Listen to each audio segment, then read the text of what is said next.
So many students posted questions on the Piazza because you have a lab assignment and then also normal homework assignment for this course.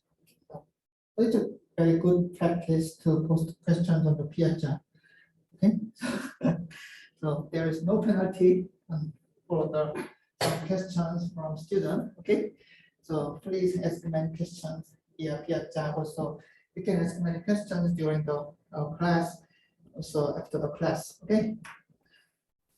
So actually, I'm late, a little bit late because I was answering questions on the Piazza. So I was posting my answers on the Piazza. So actually, the lab assignment may be difficult for those who did not take the digital logic design course. It's a COSE221 maybe. Okay. So because you need to use system value, the hardware description language. So actually,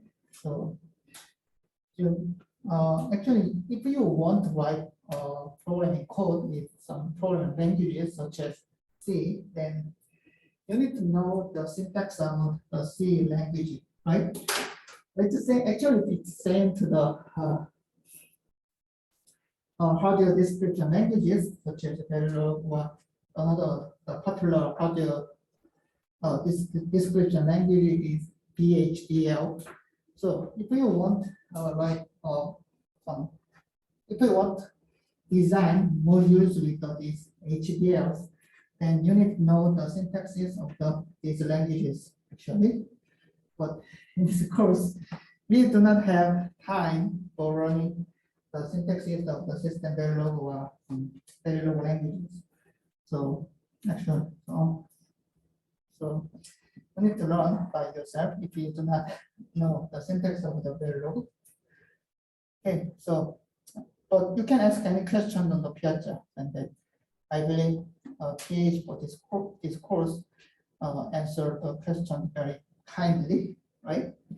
So please make use of the Piazza.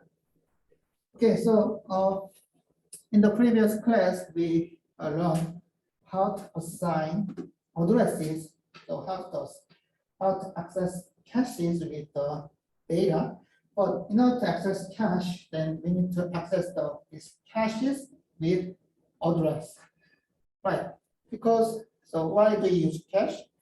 The cache is used because this main memory is very slow, and then actually we use the load store instructions as LD or SD. So using this load and store instructions, we transfer data between register file and main memory. And then for this data transfer, we use addresses, right? So, and then cache. Cache is the temporary memory. So, and then actually the cache is used for improving the performance of a processor because the main memory is very slow. So, which means that so we also access these cache memories with the address, okay? And then, which means that we can identify the data requested by an application with addresses, right? So actually, so in order to access the data in the cache, we also need to use the address, okay? And so we can think like the cache is some cache is composed of many arrays, and then in order to access these element of array, then we need to use the index. So that's why we call the address of cache memory as indexes. Okay, so this is the index number, and we can access some cache block with this index number, and then we learn how this index number is determined from the address. Okay, so I also showed the example of the cache accesses like here and here. So please understand how the cache works with the normal data transfer instructions. Okay. So we learn the influences of the large cache block. Okay.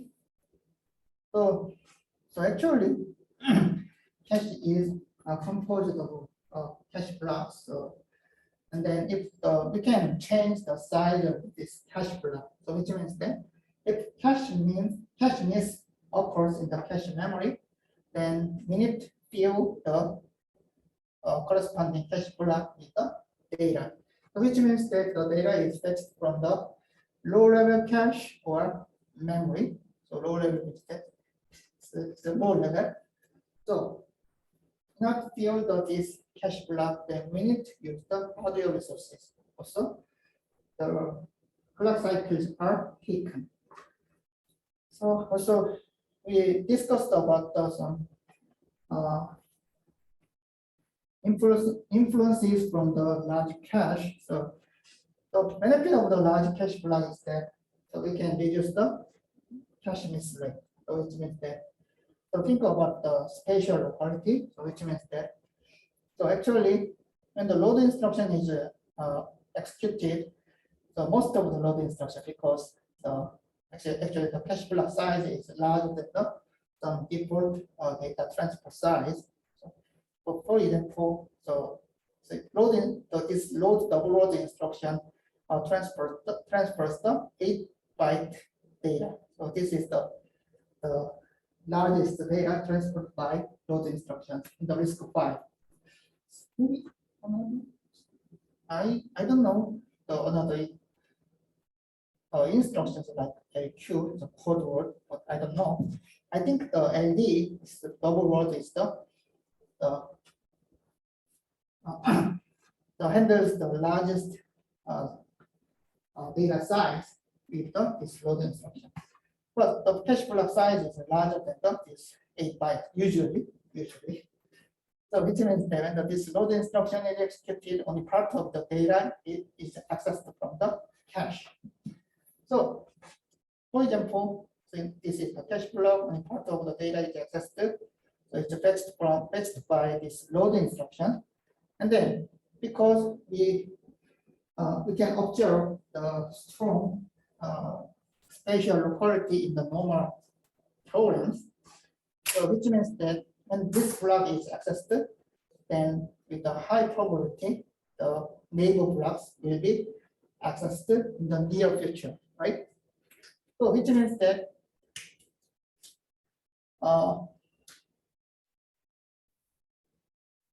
for example, this load instruction requests the data from the 0x08. Okay, so this is the this load instruction requests the data from this 0x08. It's not good actually. 0x00. So it's the first data. But let us assume that the cache block size is the maybe 64 byte, right? So in this case, with this 0x00 address, then this load instruction read the 8-byte data from the 0x00. But if this block is firstly requested by this load instruction, then this block does not exist in the cache, right? The firstly accessed. So in this case, cache miss happens, and then the processor needs to fill the entire block of cache. So which means that the processor needs to fetch 64 bytes of data from the low-level cache or main memory, right? So and then after these data are filled in the cache block, then the processor can read the request data from the cache. Okay, so this block is read from the cache, and then because of the spatial locality with the high probability, then processor will. It is expected that the processor will request the neighbor block. So in this case, firstly, the cache miss happens in this cache for the first access for this block, and then we expect that after that, these neighbor blocks can be requested by the same application. And then for this case, the event is the hit. Okay, so that's why if we use the large block cache, then we can reduce the cache miss rate, which means that we can increase the cache hit rate. But so actually, this is very important. So in this real world, we cannot find any ideal method, any ideal devices, right? And it's the same to the cache. So if we increase the size of the cache block, then cache can be polluted by some unnecessary data. Okay, this is the disadvantage of large cache block. Also, the miss penalty can be increased. So, for example, if the cache block size is large, and the miss happens for this block, then we need to fetch a large amount of data from the low-level cache or memory. So, and then it takes cycles if we just transfer large amount of the data from the memory. So, if we increase the cache block size, then cache penalty, the miss penalty can be also increased. It is a disadvantage of large block size in the cache. Okay, so let's see how the processor works for the cache miss cases. So if you see the processor architecture, it's a very simple processor architecture we learned in the chapter 4. Oh, where is it? Okay, here. So we can find two kinds of cache in this processor architecture, right? So I already explained that this instruction memory is the error cache, error instruction cache, and then this data memory is the error data cache. Okay. So then we also figure out how processor works for cache miss cases. So actually in chapter 4, we assume that when this instruction memory or data memories are requested by processors, then every event is hit.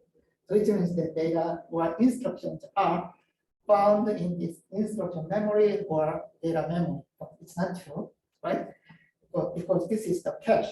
So which means that the data can be found in these caches or data is not found in these caches. Okay. Let's see how the processor works for these miss cases. Okay. So when cache miss happens, for example, instruction cache, when this is encountered in the instruction cache, then what will happen? So which means that the processor cannot read instructions from cache. So this is the instruction miss event. So it's a miss in the level 1 instruction cache. Then what will happen? The processors cannot read instruction. So then if the cache miss is encountered in the level 1 cache, then the request is given to the low level cache like the L2. Okay. And then if if this request does not find the requested data, which is the instruction from in the level 2 cache, then another request is given to the low level cache, like L3 cache or DRAM. Okay. Then, so until the data arrives in the level 1 cache, the processors cannot fetch instruction from the instruction cache. So processors needs to wait until the requested instruction arrives in level 1 cache. Okay. So it looks like this. So in the instruction fetch stage, the processor tries to read instruction from the instruction cache by cache. But the requested instruction is not found in this cache. So instruction batch cannot be executed by this processor. So the ID EX stage are propagated to the some next stages, but the processor stored in the instruction batch stage. So this is how the cache miss encountered in the level instruction cache. Okay. And then how about the data cache miss? So data cache is accessed by load or store instruction. Okay. So also in chapter 4 we assume that every cache access is hits in the data caches, but it's not true. So what will happen? So load instruction misses in data cache. So which means that so data is not found in this data cache, then the request is given to the L2 cache. And then so low level caches or main memory. And then this load instruction needs to wait in the memory stage until the request data arrives in this federal data cache. Which means that this load instruction stores in the memory stage, and then which means that following instructions are also stored in the EX stages, ID stages, and instruction batch stages. Because this is the pipelining process. Okay. So that's how the cache miss the processor works when cache misses are encountered. Okay, and then let's see the some different behavior of cache. So actually, when we discussed about the behavior of cache, then we just assume that the data is read from the cache, right? So which means that we just assume that only for the cases of load instructions, right? Because data is read from the cache. But as I mentioned, the store instructions also access cache memories, right? Because so I already mentioned that the load instructions or store instructions are also access data memory. Then what will happen if the store instructions access cache memories? So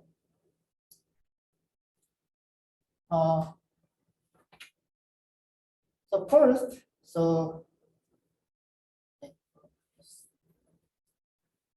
okay. So first let us assume that the store instruction hits in cache. So what does that mean? The store instruction try to data to the cache, and then it's the cache hit case. What does it mean? So this is the address of store instruction, and then cache hit case for the store instruction means that the data of this address exists in the cache memory. Do you understand? So for example, let us assume that this address for this store instruction is the 0x00, and then this data 0x002, 0x0f exists in the data cache, right? So in this case, the store instruction tries to store this data, the data in the register 5 to the memory, and then the old data is found in the cache. So this is the write hit case. So actually, we in the previous slide, we just assumed that we just discussed about the read hit or read miss. But this is the write hit case, which means that the store instruction access the cache with some addresses. The data for these addresses are found in the cache. So we can, for this case, we can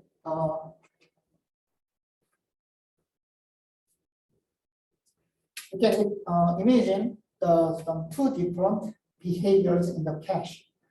Okay, so the first policy is the write through, and then the second policy is the write back. So I will explain what these write policies in the cache. So actually, I assume that I explained that the cache has multiple levels. Like there is L1 cache, there are L1 cache, L2 cache, and then L3 cache, the processes. Then what does that mean? Also, so let us assume that we have only level 1 cache here, and then after that, let us assume that there is memory. So for the write hit case, then the store instruction is executed, and then store instruction can find some data, this is the old data, in the cache. Then store instruction will update this data in the cache. Then what should we do? So I said that cache is the temporary storage. So which means that actually the request data exists in memory, but this cache has the temporary data, which means that the cache has duplicated data. Understand? So let us assume the store instruction try to access the address A, which means that if the write hit case, the A is found in the cache. Also, the A is found in the memory. Understand? Then this A is updated by store instruction. Then what should we do? So what will happen? So I said that the A is also exists in level 1 cache. Also A is exists in main memory, and then A is updated by new data by store instruction. What's the problem? The data is different. So when the A is fetched from this memory, the A was the same. So both A's are the same.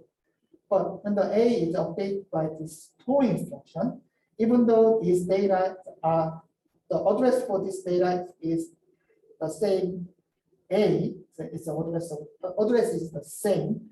But when the store instruction updates the data in the level 1 cache, then the value of this A is different in level 1 cache and memory. Do you understand? So for example, when originally the A was 0, but this A is updated by store instruction with the A equal 1. But when the store instruction and then write hit is incomplete in the level 1 cache, then when the store instruction is executed, then store instruction update the A in the level 1 cache as the 1, but still the A in the memory is the A0. Okay. So and then the problem is that we update the A with the new value, but this update is not reflected to the A in the memory. So we can consider the two different policies for this write operation.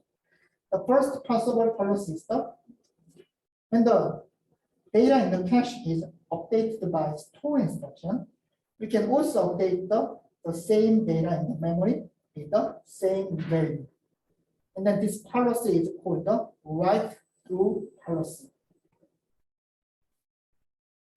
So which means that whenever store instruction is executed and cache is updated at the same time, then the memory is also updated with the new value by store instruction. This is the write through policy.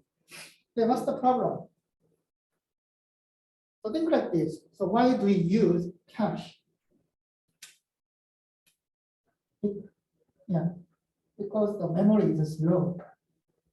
So and then with the write through policy, then when the store instruction is executed, then we need to access the level of cache. Also, we need to access memory, and then it will be very slow to access the main memory. Okay. So that is the disadvantage of the write through policy. But the advantage of the write through policy is that we can maintain the same data in the level of cache and then the memory with the same value. So, and then this is called the coherency. And we can meet some coherence between the data in the cache and data in the memory.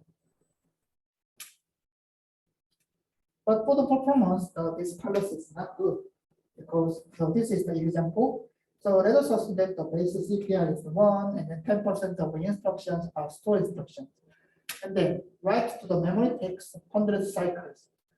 So for this case, if we just calculate some effective CPI, then this is the effective CPI. Because the memory is very slow, the percentage of the store instruction is very small, but the effective CPI is increased to 11. So which means that so this machine is 11 times slower than the ideal machine. Okay, because of write through policy. So this write through policy is not good for the performance. However, we can get some coherence between the data in the level of cache and the data in the memory. And then, so in order to avoid some performance drops by write through, we can add the write buffer between level of cache and then memory. So it looks like this. This is the level of cache here, and then there is the write buffer. And after that, this is the memory. So, and the write request is given to the level of cache, and then this request is given to the write buffer. And then, so, and then the process to think that write operation is completed because this request is included in the write buffer. So the processor complete the store instruction and then execute the following instruction. So we can use the write buffer. Okay. So which means that we can also consider the different policy. It's the same. So what is this policy? This is the level of cache, this is the memory, and then this is the updated data, A. So another possible policy is that we do not update the A in the memory until this A is evicted from cache. So what does it mean? So when the store instruction is executed by a processor and store instruction access the cache, and then the processor encounters cache hit. So this store instruction will update the data A in the level of cache. But this update is not immediately reflected to the memory. Okay, why? Because this cache already has the data, and then for the single core, actually the single core environment, and this A is requested by the same core, then we can read this data from the cache. Right? Even though this A is not updated in the memory, the same program, if the same program requests the data A, then this level of cache can provide data to the processor. So which means that we don't need to update the memory immediately because the cache has already have updated data. But I mentioned that this is only for the single core environment. So actually, if we just consider the multi-core architecture, then this scenario can be very complex. So, but I will not explain about this multi-core scenario in this course because it's an advanced level of the computer architecture course. So just assume that we have a single core, and then this single core just access the level of cache and the memory. And then, as I mentioned, because the level is updated by the new data, and then the same program, if the same program access this A, then cache can provide the updated data to the processor, which means that we don't need to update the data in the memory immediately. Then, when do we need to update the data in the memory? So I mentioned that because cache has an updated data for this A, we don't need to update this data to the memory. Then when do we need to update this A?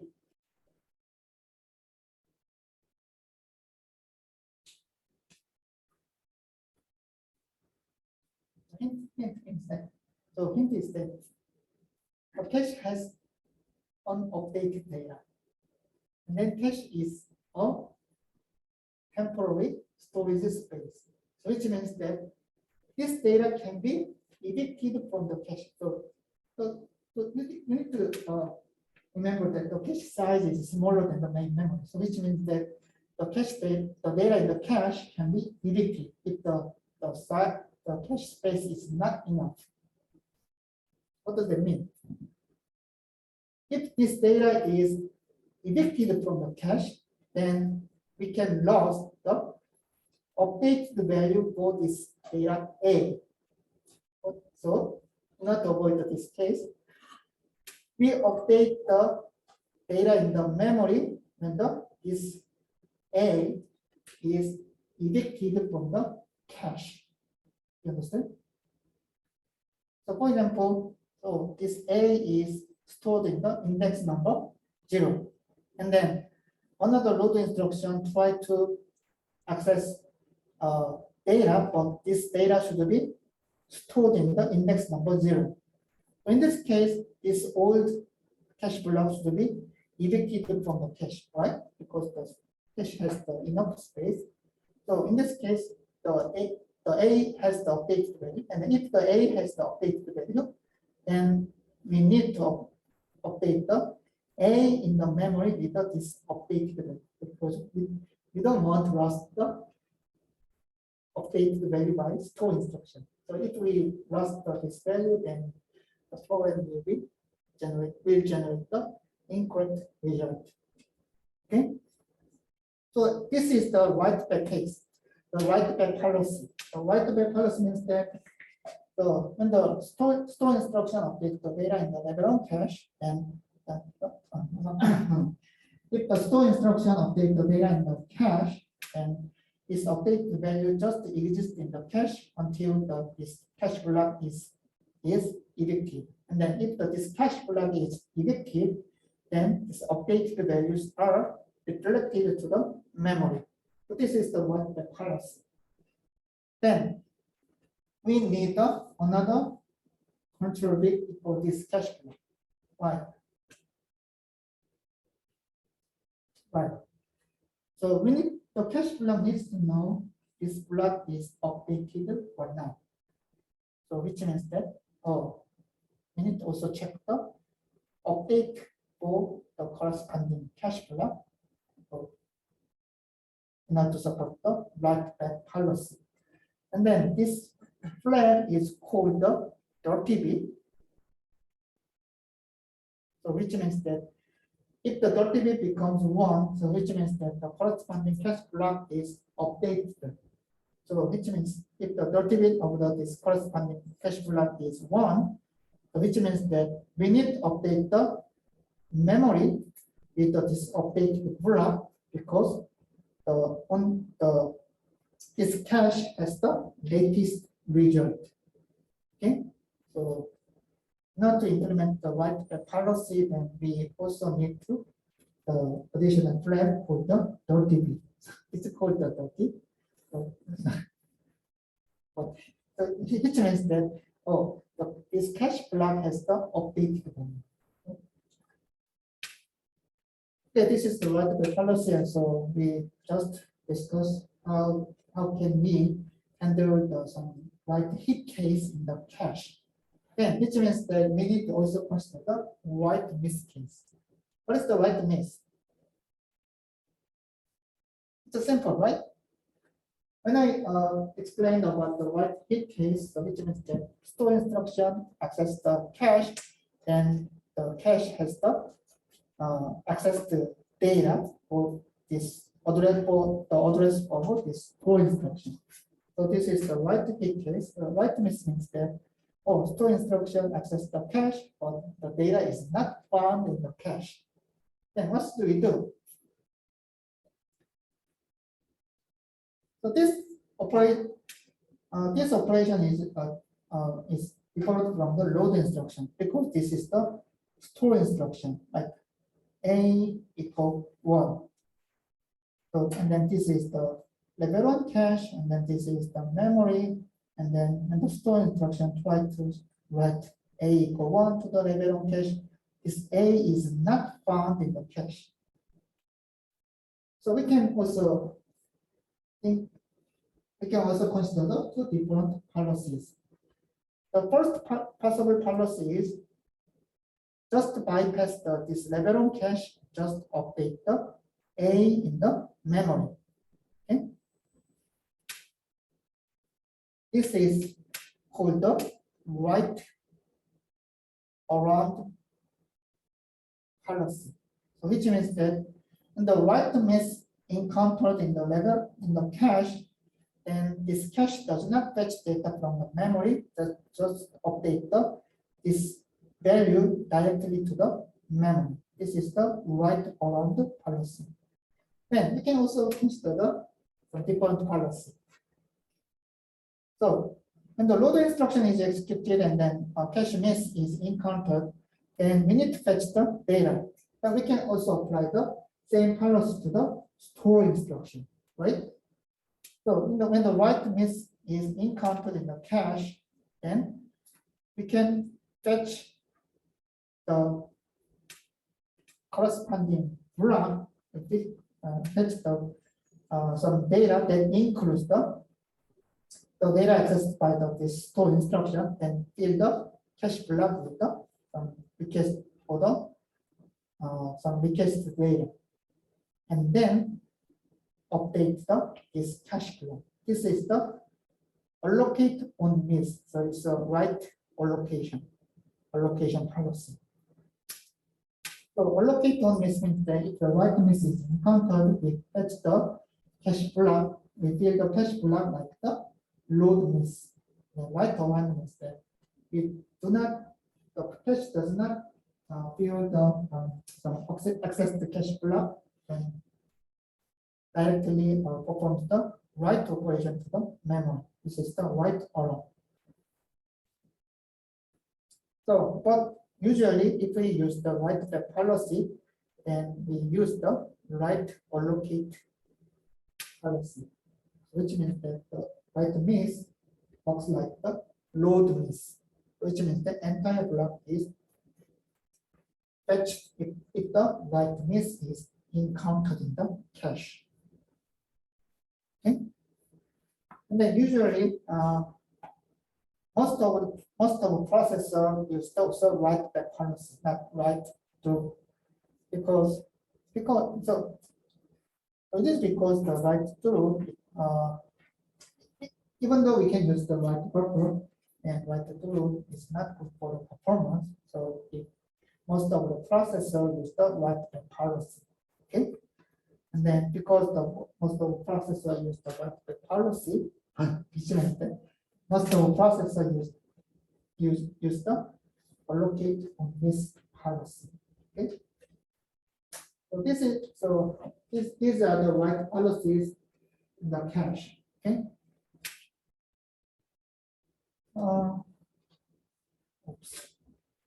Then that's the example of that is cache.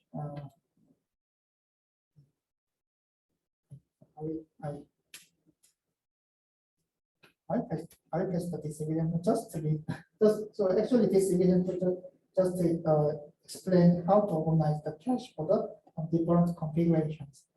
So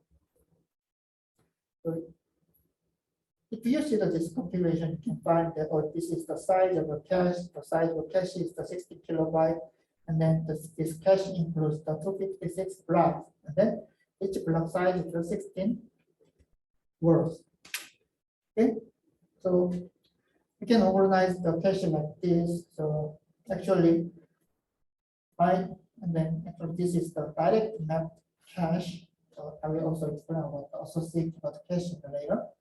And then, so if we know the number of blocks in the cache, then we can also know the required bits for representing cache indexes. So here, these are required for the index of the cache. And then, the block size is the 16 words, and so we need to also identify blocks with this block option. Okay, so this, and then this figure shows how the cache is organized by cache configuration. Okay. Okay, so then let's discuss about the cache performance. So we use the cache for improving the performance, so which means that the performance of a processor can be also influenced by different cache configurations. So then how can you increase the performance with cache? So when I explain about the memory hierarchy or cache hierarchy, I also explain about the hit or miss. And then now I believe that everyone knows how the meaning of hit or meaning of miss in the cache. So how can you improve the performance with cache? So which means if we can improve the hit rate in the cache, then we expect that we can improve the performance, right? So first, performance metric that is used for measuring the performance of cache is cache hit rate.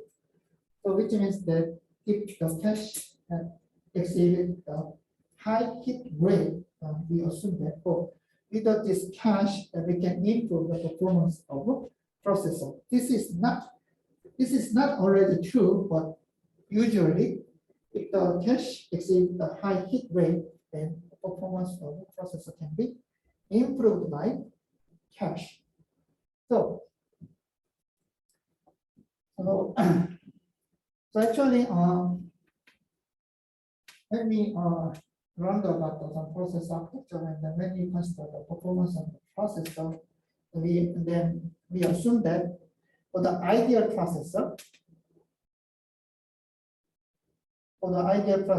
there is no penalties by memory or data hazard, which means that actually the CPI of the ideal processor is 1 for the pipeline processor, right? Because and then so which means that if we can ignore the effects from the data hazard or effect from the memory cycles from the also the cache misses in the data cache or instruction cache, then CPI of this pipeline processor is 1. So what does that mean? If we just consider the data hazard from the memory, or if we just consider the cache misses in the level instruction cache or data cache, then CPI can be improved. And how can we calculate the performance drops by this real cache behavior or real memory hierarchy behavior? So if we just consider the memory store, so pipeline stores by slow memory, and we can calculate the memory store cycles. So this means the wasted cycles by real memory systems. Okay, so which means that the miss can be encountered in the instruction memory or data memory. So if we just consider the memory instructions, for example, data. So if we just consider the memory stored by load or store instructions, we can calculate the memory store cycles like this. Okay. So the memory accesses per program. So this is the how the data memories are accessed by memory instruction in the program. And then we can calculate the miss rate multiplied by miss penalty. So miss penalty is the additional cycles, the additional required cycles when the cache miss is encountered. And then this miss penalty can be multiplied by miss rate. So we can calculate the increased cycles by cache miss, right? Because this is penalty. Then we can also this value can be also multiplied by memory accesses. So we can calculate the memory store cycles by memory accesses. So this is the example. So in this example, let us assume that I-cache miss rate is 2%, which means that the instruction cache is accessed and 2% of event is the cache miss in the instruction cache. And then data cache miss rate is the 4%. And then let us assume that the miss penalty is the 100 cycles. And which means that when the cache miss encountered in the cache, then we require 100 cycles, additional 100 cycles. And then let us assume that the base CPI is 2. Okay, so this means that this is the ideal cache. So every cache access is hit. And then let us assume that the percentage of load store instructions are 36 is 36%. Then we can calculate the additional cycles by this instruction cache or and data cache. We can calculate the additional cycles by instruction cache miss like this. So actually every instruction needs to access instruction cache, right? Because we need to read instructions from the instruction cache. So the additional cycles by instruction cache miss is 0.02 because it's 2%. And then cache, the miss penalty is 100. So additional cycles by cache miss, instruction cache miss is the 2. How about the data cache? The data cache is accessed by load and store instructions, right? And then also the percentage of load and store instructions are is given in this column. So we need to multiply the 0.36.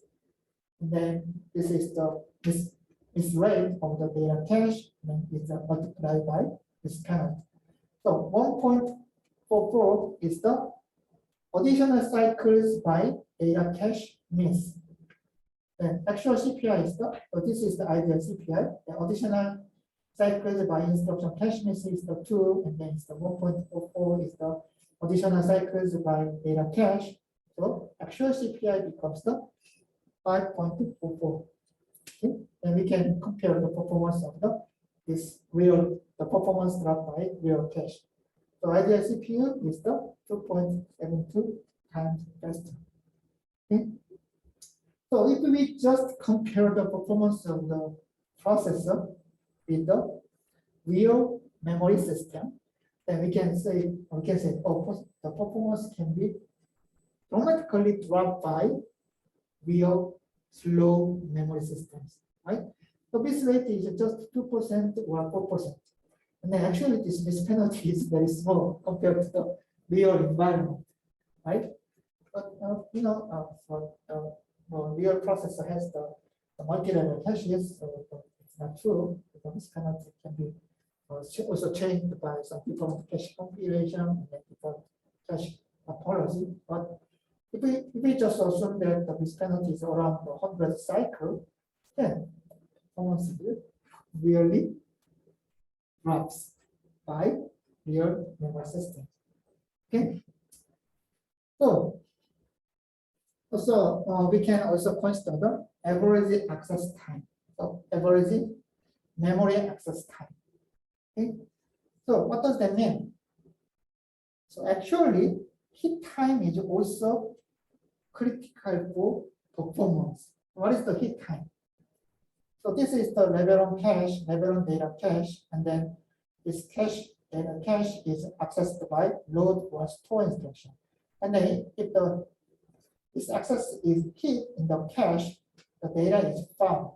But this memory is also has the latency, so which means that when the request is given to the memory after some latency, the result is returned to the processor. Okay. So and then if the data is found in this memory, then data is serviced to the processor, and then this latency is the hit time. So this is also very critical for the performance, because in the chapter 4 we assume that every memory access is hit, and then hit time is actually one. So one cycle. So memory is very fast, and then we can read data from the memory within one cycle. That's our assumption. But so this latency is determined by some memory technology or some memory size and the memory configurations. So for example, if we use the larger cache, then this hit time can be also increased. Do you understand? So actually the latency of the memory is determined by different configurations or the size of the memory. Okay. So which means that if we use the larger memory, the hit time can be also increased. So when we discuss about the performance of the cache or memory systems, we also need to consider the hit time. So average memory access time is defined like this. So average memory access time is the hit time plus additional cycles by miss. This is okay. So think like this. So when this is encountered in the cache, then we need to also fill the cache block with the data from the low-level cache or memory. Then this data is accessed by this instruction, and then the data is returned to the processor. So actually, for every access, we need this hit time. So even though the data is found or data is not found, then the data is to be filled in the cache, then we need to read the data from the cache. So we require the hit time arrays, and then we need to add the additional cycles by misses. So average memory access time is defined by hit time. This is the base memory latency plus additional cycles by misses. The miss rate multiplied by miss penalty. So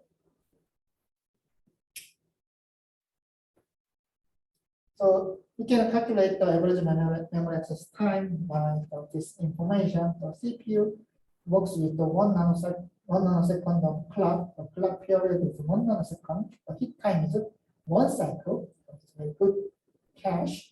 And the miss penalty is the 20 cycle. And then instruction cache miss rate is the 5%.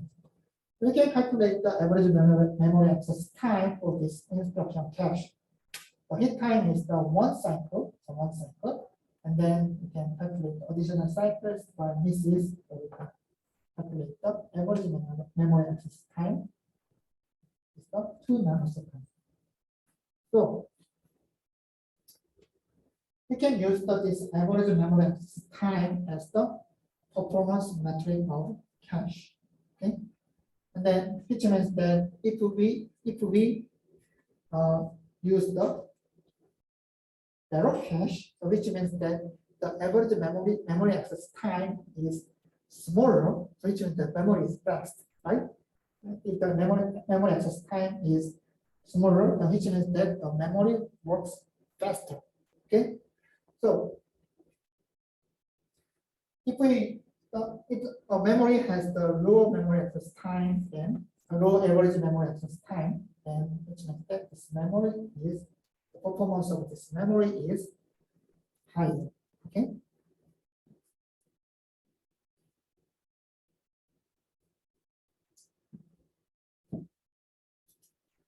But let me see. But this average memory access time is okay,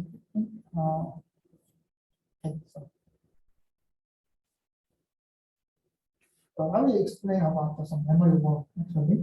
So memory work means that the speed of the memory is much slower than the processor. So for example, so you know the most of the processor works with the very high frequency, like the 3 gigahertz or 4 gigahertz. But you know the clock frequency of this memory is usually lower than this processor. And then this is called the memory work. So you can and then this performance by the memory systems is also determined by comparison between the speed of processors or speed of memory systems. So for example, if we use the very fast processor, then which means the clock frequency is very high, then but the speed of the memory system is the same. So in this case, the memory will drop the performance of this processor more. Understand? So we use the very fast frequent processor, which means that this processor has the high frequency, like the 4 gigahertz. And then also another processor is slower than this processor, like the clock frequency of a slow processor is the 1 gigahertz. But the performance of the memory system is the same, for example. So in this case, so this is the processor, it's a 4 gigahertz, and then it's a 1 gigahertz, and then the memory system is the same. So in this case, if we configure the system with the fast processor and the memory system, the same memory system, the performance drop by this memory system will be higher. Because but it's obvious because if there is a slow part in our system and then if the some part is very fast, then the performance drop by this slow part will be higher in the real system. And it's the same to the processor. So actually this sentence I explained is this one. Okay, so memory one. Okay. Okay, so let's then this is another topic of cache associativity. And then I will explain about the associativity of cache. So actually in the previous class we learned about the direct mapped cache. Okay, so sometimes I mentioned the direct mapped cache, and then we learn how the data is assigned to the cache block with the address. And then what is the disadvantage of this policy?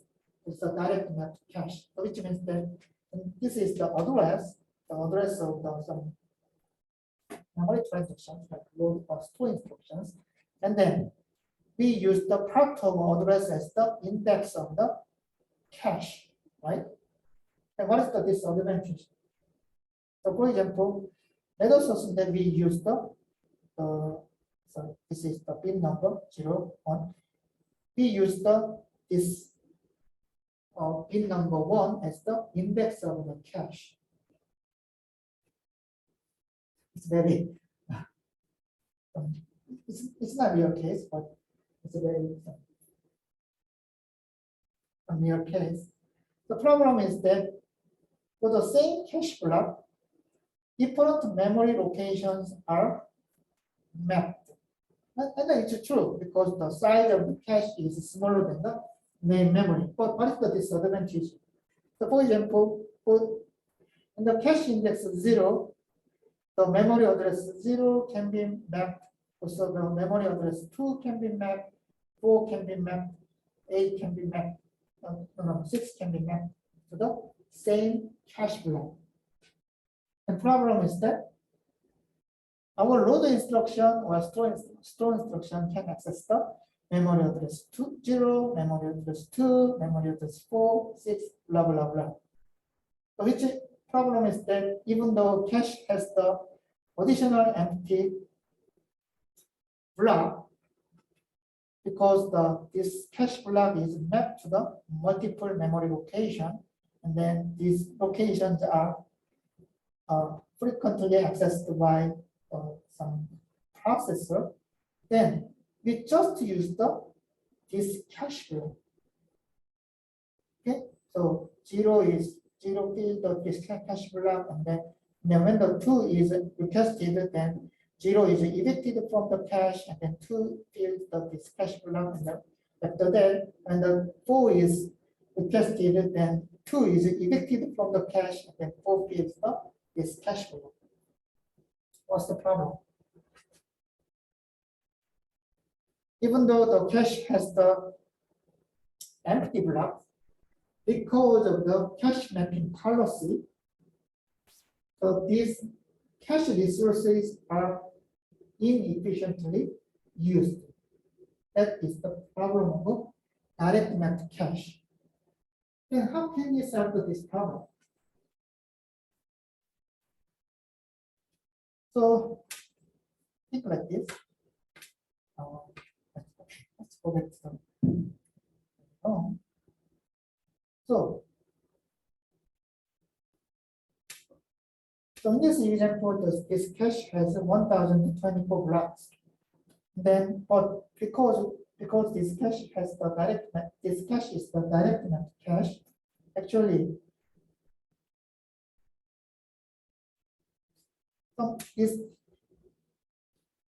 some data that has the index of, for example, this is the 4, index 4. Some data that has the index of 4 should be mapped to this cache block. Okay, so and then if our load instruction access the many data that has that is mapped to the index of 4, then only this block is used in the cache, even though the cache has the 1,000 blocks. And that's the problem. So how can we solve this problem?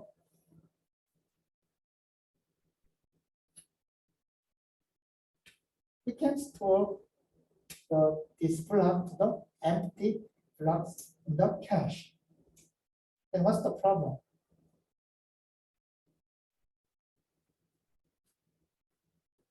So actually, we can access this cache with the index from the address. But if we just store every data to the empty block in the cache, then we just remove this index part. So which means that when the processor checks the request data exists in the cache or not, then we need to check the tab. Okay, and then if we don't know the exact location of the request data in the cache, then we need to check the entire tabs in the cache. Right? Do you understand? So I explained that because of the disadvantage of this direct mapped cache, we can store any request, any data to any empty blocks in the cache. So any location of the cache, right? And then what's the disadvantage? So this which means that the index part is removed from the address, and then we need to store these bits as the tab And then in order to check the request data exists in the cache or not, then we need to check the entire blocks in the cache for this tag. Okay, do you understand? We need to check the if this cache has request data or not. So that's the problem. So in order to compare the entire cache blocks, we also require the same number of comparator, okay, comparator, and this requires the additional hardware resources. So which means that if we select the disadvantage of the direct math cache, then we need to use the more comparators. Okay. So actually the fully associative cache is the cache what I explained in this example. So let's see the definition of the fully associative cache. So with the fully associative cache, we can store the request block to any location of the cache. Okay. So then, so it's very good because we don't need to waste the empty cache space for the if we use the fully associated cache.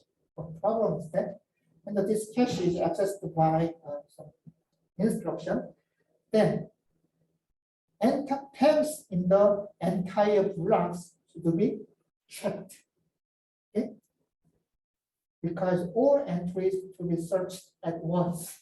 Okay, you understand? So we need the comparator for each cache block. Okay, it's very expensive. So because this fully associated cache is very expensive, then we can select some moderative solutions.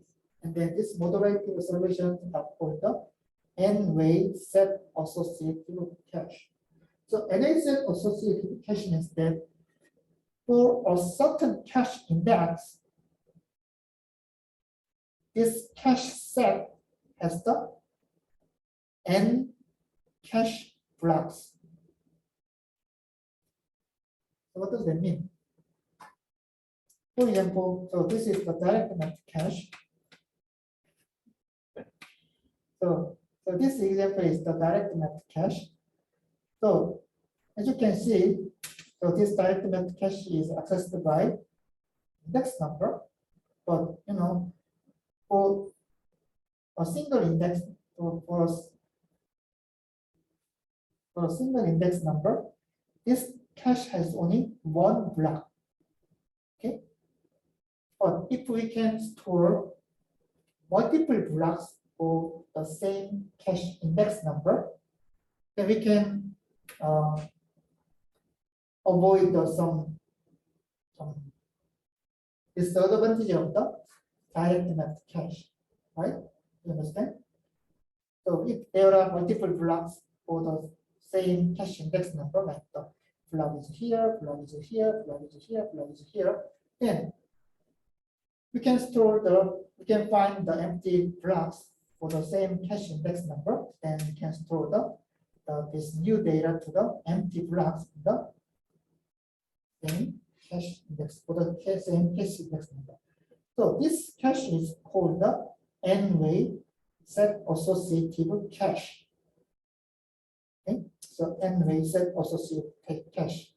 So actually, in order to explain about the n-way set associative cache, then we need to know the definition of the set.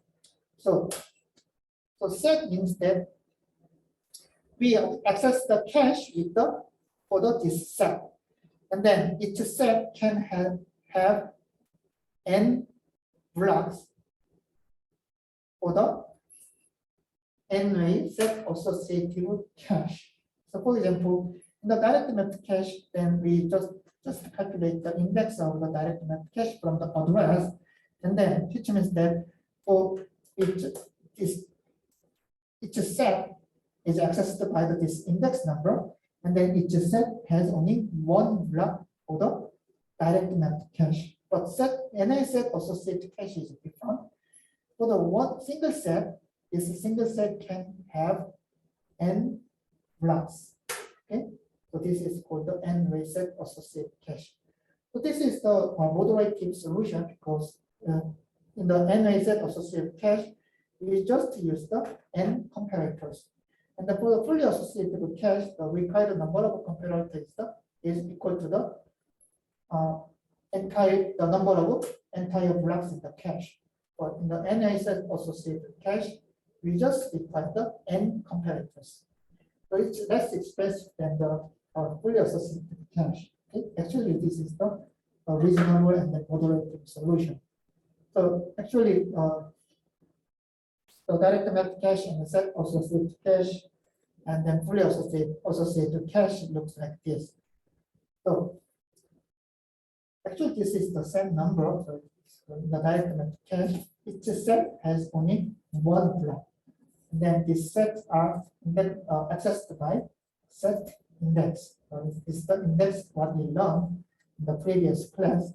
And then with the set associated cache, so each set has the multiple blocks. So this is the example of the two-way set associated cache because each set has two blocks. Okay. Now how about the fully associated cache? There is no concept of set in the fully associated cache because actually the request for the fully associated cache can be stored in any location, any blocks in the cache. So this is the fully associated cache. Okay. So I need to stop here and then so in the next class I will show the example of this different configuration of the cache for the fully associated cache, set and set associated cache, and then direct mapped cache. Okay. And I think we can complete the cache in the next class. Okay. Any questions? Okay. Thank you for attending and see you in the next class.